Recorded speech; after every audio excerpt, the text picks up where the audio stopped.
So hello friends, my name is Nikhil Singh. So आज के इस वीडियो में हमको पता चलेगा कि कैस्ट स्कॉलरशिप होती क्या है। तो इसके बारे में हम जानेंगे कैस्ट स्कॉलरशिप होती क्या है, या फिर कैस्ट यूनिवर्सिटी के बारे में जानेंगे कि आप इस यूनिवर्सिटी में एडमिशन कैसे ले सकते हो। ठीक है ना, तो इन सब चीज़ों के बारे में हम जानेंगे और ये कि आपको क्या क्या प्रोवाइड करती है, इसमें एप्लीकेशन फॉर्म वगैरह किस तरह से फिलअप वगैरह किया जाता है और क्या क्या इसमें डॉक्यूमेंट्स की आपको नीड होती है। तो इन सब चीज़ों के बारे में हम इस वीडियो में बात करेंगे। ठीक है, सो वीडियो को बिल्कुल भी स्किप मत करना और आगे तक पूरी देखना।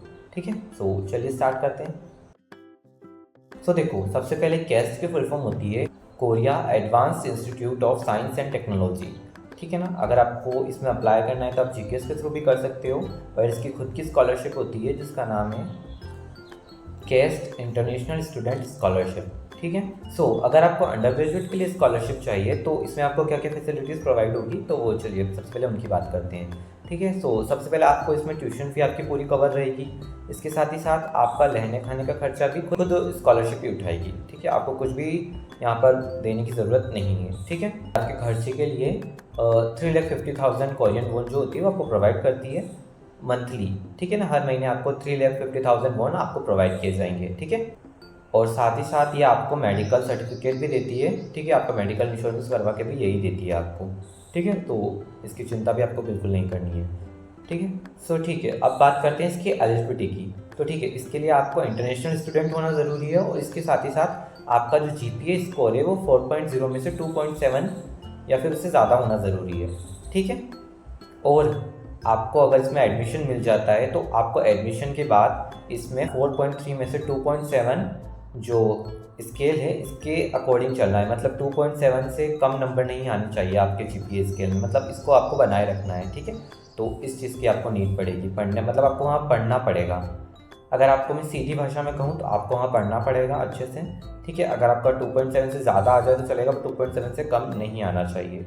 इस बात का आपको ध्यान रखना है। ठीक है, देखो अब बात करें स्कॉलरशिप की। अगर मान लो अगर आप इस यूनिवर्सिटी में अप्लाई करते हो तो वो अपने आप ही, अगर आपने स्कॉलरशिप नहीं ले रखी है तो वो अपने आप ही इसको स्कॉलरशिप जोड़ देते हैं। ठीक है, अगर आप उनसे बातचीत वगैरह करते हो तो आगे जैसे जैसे बात बढ़ती जाती है वैसे वैसे वो आपकी स्कॉलरशिप इंक्रीज़ करते जाते हैं और आपको मतलब फुल ट्यूशन फी वगैरह कवर कर लेते हैं अगर आपका स्कोर वगैरह सब कुछ अच्छा होगा तो। ठीक है, तो इस बात का वो ध्यान रख लेंगे। ठीक है, सो ये होता है वहाँ पे। ठीक है, अगर आपका आपने अगर स्कॉलरशिप में अप्लाई नहीं किया, डायरेक्ट यूनिवर्सिटी में अप्लाई किया है, तो आपको टेंशन लेने की ज़रूरत नहीं है। वो अपना अगर आपका स्कोर वगैरह जीपीए वगैरह और आपका स्कोर वगैरह सब कुछ अच्छा हुआ इंग्लिश वगैरह में या फिर टॉपिक वगैरह अच्छा हुआ तो वो आपको अपने आप ही यूनिवर्सिटी स्कॉलरशिप दे देगी। ठीक है, सो देखो अब बात करें ग्रेजुएट स्टूडेंट्स की। 2000 years later. तो उसमें आपको क्या क्या प्रोवाइड होता है, उसमें आपकी पूरी ट्यूशन फीस जो होती है वो माफ़ हो जाती है। ठीक है ना, और उसके अलावा आपको अगर आप मास्टर्स के लिए जा रहे हो तो वहाँ पर आपको 3 लाख वॉन दिए जाएंगे, और अगर आप पीएचडी के लिए जा रहे हो तो आपको वहाँ पे 4 लाख वॉन दिए जाएंगे आपके पर्सनल एक्सपेंसेस के लिए। ठीक है, और साथ ही साथ आपका मेडिकल जो रहेगा वो फ्री रहेगा। और मान लो कभी आपको किसी एक्सपेरिमेंट वगैरह के लिए कुछ पैसे वगैरह चाहिए तो उसका पे भी आपको यूनिवर्सिटी ही करेगी। ठीक है, आपको उसके लिए पे करने की ज़रूरत नहीं है। मतलब आपका सिर्फ वहाँ पर एयर फेयर का खर्चा होगा, बाकी और कुछ खर्चा नहीं होगा। ठीक है, और इसके लिए आपको एक इंटरनेशनल स्टूडेंट होना ज़रूरी है, और इसके साथ ही आप जब वहाँ एडमिशन ले लोगे तो आपका स्कोर 4.3 में से 2.0 आपको मतलब बनाए रखना है। ठीक है ना, इससे कम नहीं आना चाहिए आपका। ठीक है, इसमें भी सेम प्रोसेस ही है। इसके लिए आपको अलग से एप्लीकेशन फॉर्म, मतलब अलग से स्कॉलरशिप भरने की ज़रूरत नहीं होती है। जैसे ही आप उसके अंदर अप्लाई करते हो यूनिवर्सिटी के अंदर तो वो आपको आपके मार्क्स के अकॉर्डिंग, आपके क्वालिफिकेशंस के अकॉर्डिंग आपको स्कॉलरशिप प्रोवाइड कर देती है। और यहाँ पर कुछ ऐसी फेमस स्कॉलरशिप भी है और कुछ ऐसी यूनिक स्कॉलरशिप भी है जो यहाँ पर ये यूनिवर्सिटी जो है वो प्रोवाइड करती है। तो चलिए उनके बारे में भी हम जान लेते हैं। ठीक है, तो सबसे पहले आती है कैस्ट एमबीए स्कॉलरशिप। इसके अंदर क्या होता है, जो आप पढ़ाई करते हो 2 इयर्स की, उसकी पूरी ट्यूशन फीस जो होती है वो यूनिवर्सिटी ही पे करती है, आपको उसमें पे करने की ज़रूरत नहीं होती है। और यहाँ पर अगर आपको लिविंग एक्सपेंसेस की बात करी जाए तो आपको 5 लाख वॉन जो है पर मंथ प्रोवाइड किए जाते हैं आपके पर्सनल यूज़ के लिए, लिविंग एक्सपेंसेस के लिए। एंड इसके अलावा आपको स्केल जो है वो 3.3 बनाए रखनी होती है अंडर 4.3 से। ठीक है, और एक और स्कॉलरशिप है जिसका नाम है कोइस्ट काइका स्कॉलरशिप। इसके अंदर क्या होता है, जो प्रोग्रेसिंग कंट्रीज़ के मिनिस्टर्स होते हैं वो यहाँ आकर अपनी ग्रेजुएशन पूरी कर सकते हैं। ठीक है ना, तो यहाँ पर उनका लिविंग एक्सपेंसेस, उनकी ट्यूशन फीस, यहाँ तक कि अगर उनको और किसी चीज़ के लिए अगर पैसे चाहिए होते हैं अपने एक्सपेरिमेंट के लिए या फिर कहीं पे जाने वगैरह के लिए, तो उसके लिए भी जो होती है वो यूनिवर्सिटी ही पे करती है आपको। आपको इसके लिए एक भी पैसा देने की ज़रूरत नहीं होती है, बस आपका एयर फेयर का खर्चा आपको देना पड़ता है, ठीक है। और इन स्कॉलरशिप्स के अंदर क्या होता है कि मेनली पार्ट जो होता है वो आपको इंग्लिश में पढ़ाया जाता है। तो हो सकता है कभी आपको टॉफेल आइल्स देने की ज़रूरत पड़ जाए, तो इसके लिए आप प्रिपेयर रखिएगा, ठीक है। और इन स्कॉलरशिप के बारे में और जानने के लिए आप कैस्ट एडमिशन वेबसाइट है वहाँ पर जा सकते हैं और इसके बारे में आप पूरा नॉलेज वहाँ से ले सकते हैं, ठीक है, कि इन स्कॉलरशिप में अप्लाई करने के लिए कौन कौन से डॉक्यूमेंट्स की नीड पड़ती है, ठीक है। सो अब बात करते हैं हमारी जो मेन कैस्ट यूनिवर्सिटी स्कॉलरशिप है उसकी, ठीक है।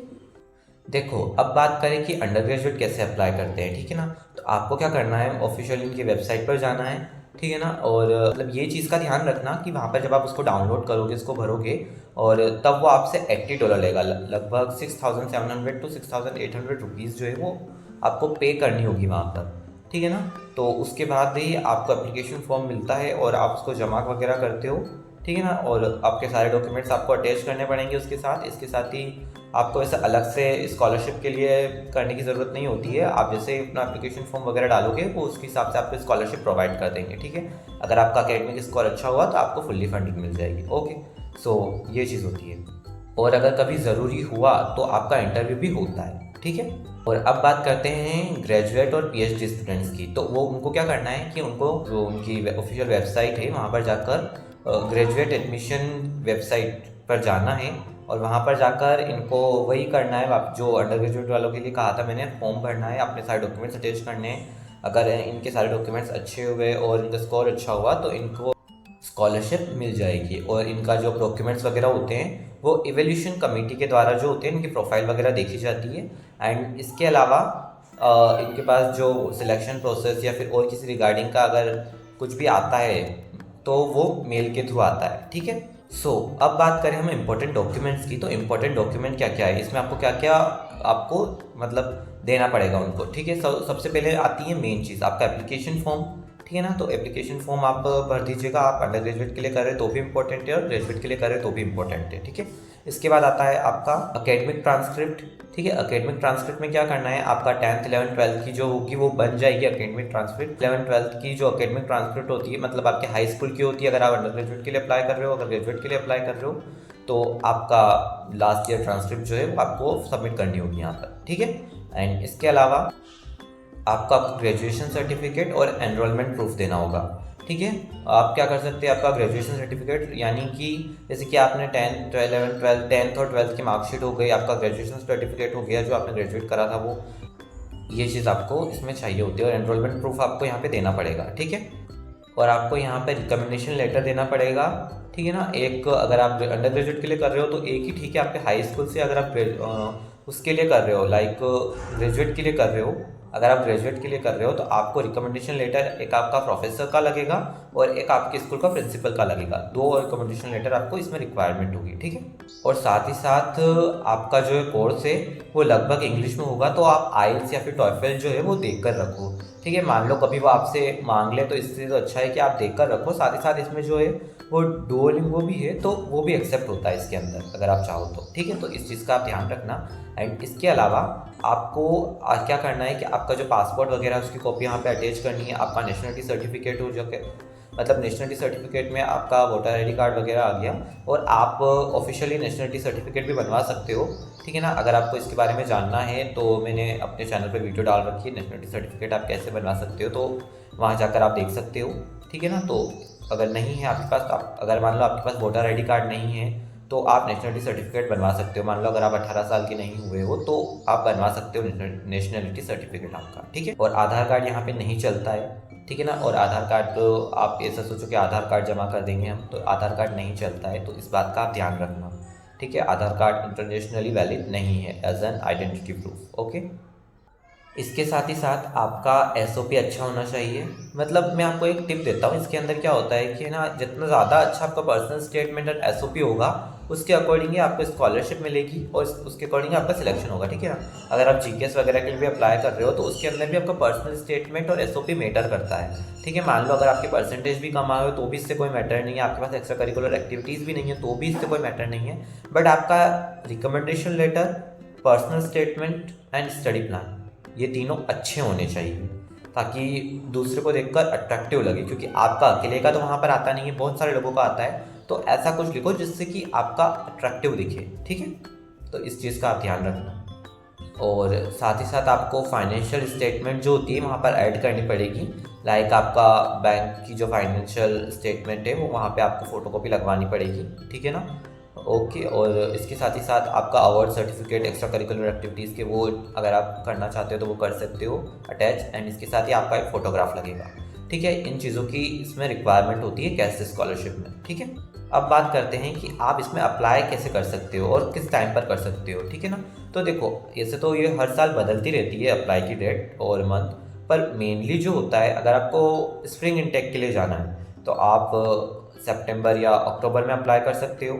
और अगर आपको फॉल इनटेक के लिए जाना है तो इसके फॉर्म जो होते हैं नवंबर से मार्च अप्रैल तक ओपन रहते हैं, ठीक है। आप उनको भर सकते हो, ठीक है।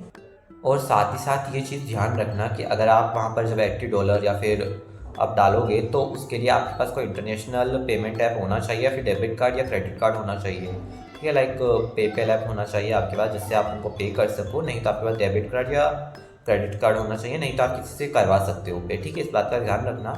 एंड अब बात आती है आपके डॉक्यूमेंट्स, आप कैसे उनको शेयर करोगे। आप उनको कुरियर के थ्रू भी कर सकते हो ऑफलाइन, और उनको आप जो है वो ऑफलाइन भी कर, मतलब ऑनलाइन भी कर सकते हो, ठीक है। आप उनको ऑनलाइन भी शेयर कर सकते हो और आप उनको ऑफलाइन भी शेयर कर सकते हो। बट इसमें क्या होता है कि है ना, आप जब ऑनलाइन करते हो तो आपको सारे डॉक्यूमेंट्स स्कैन करके उन्हें शेयर करने पड़ते हैं उनके ऑफिशियल वेबसाइट पर।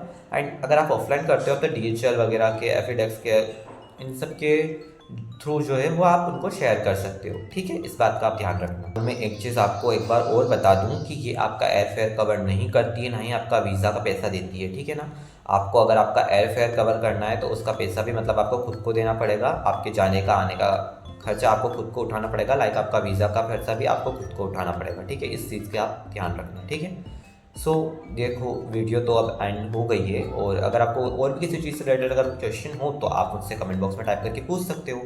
अगर आपको ऐसी कोई यूनिवर्सिटी है जिसके बारे में जानना हो अगर आपको डिटेल में, तो आप मुझे कमेंट बॉक्स में टाइप करके बता सकते हो। मैं उस यूनिवर्सिटी के बारे में आपको इन्फॉर्मेशन प्रोवाइड कर दूंगा, ठीक है ना। और वैसे भी गेस्ट स्कॉलरशिप जो होती है वो इंजीनियरिंग, साइंस इंजीनियरिंग जो स्टूडेंट होते हैं, लाइक वो जो AI कर रहे होते हैं, कंप्यूटर इंजीनियरिंग, है ना, तो उनके लिए जो बेस्ट होती है ये, ठीक है। तो ये यूनिवर्सिटी बेस्ट है। अगर आप इसमें अप्लाई करते हो, आपका सब कुछ अच्छा है, तो मैं एक बार और बता दूं कि आपके मार्क्स मैटर नहीं करते यहाँ पर, ना ही आपका एक्स्ट्रा करिकुलर एक्टिविटीज़ मैटर करती है। मैटर करता है तो सिर्फ आपका SOP, personal statement and recommendation letter, ठीक है ना। तो वो चीज़ आपको यहाँ ज़्यादा मैटर करती है, ठीक है। तो इस चीज़ का आप ध्यान रखना, ओके। और आई होप आप सब सिलेक्ट हो जाओ, ठीक है। सो मिलते हैं नेक्स्ट वीडियो में, तब तक के लिए बाय बाय।